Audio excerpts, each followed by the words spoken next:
When I first started at the state of Illinois in early 2014, I began talking to the Alliance, trying to connect with self-advocate groups around the Alliance? state. The Alliance is a group of self-advocates and parents and guardians of persons with intellectual and developmental disabilities. And I was trying to connect with those self-advocates to find out what type of living arrangement they were interested in. And traditionally in Illinois, we offer larger group living settings, and being a supportive housing person, I assumed that people with intellectual and developmental disabilities would be interested in supportive housing, but didn't want to make any assumptions without visiting and talking to the people themselves. So I started scheduling visits and talk about what their hopes and dreams were in terms of living and the services that they wanted and how they wanted to be a part of their community and continue to be as independent and in charge of their lives as was possible to be. They talked specifically about a specific property called the May Apartments that was in Edwardsville, and talked about how it was in a perfect location and it'd be a wonderful spot, and their children would love to live here, but it wasn't possible because of the way the service system was set up in the state of Illinois underneath the Division of Developmental Disabilities. So what you're saying is you heard what the families wanted.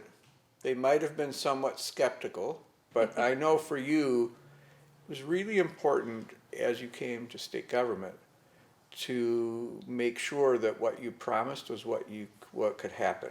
When we were approached 2.5 years ago by a group of parents, I was driven to keep that conversation going, because I do believe that that's where change comes from, and that's what changes the world. We always see significant improvements when we really can have a program that's person-centered, that's focused on what he or she, the person that we're serving, is aspiring for.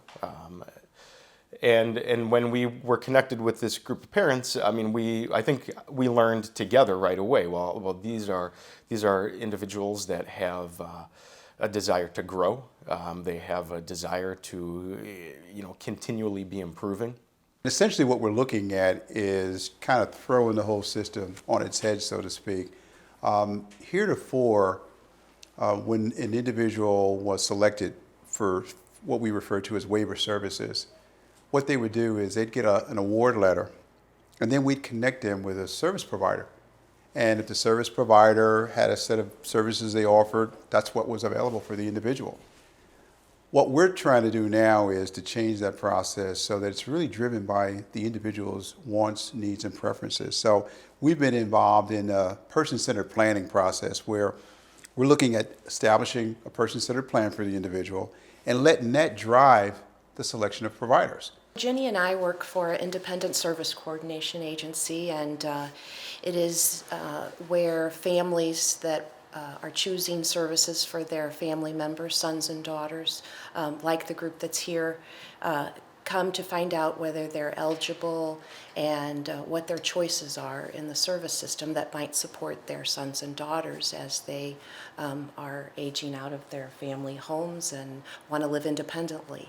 Some individuals will come to us and they will want residential, they will want to get a job in the community. It varies from, every person is unique.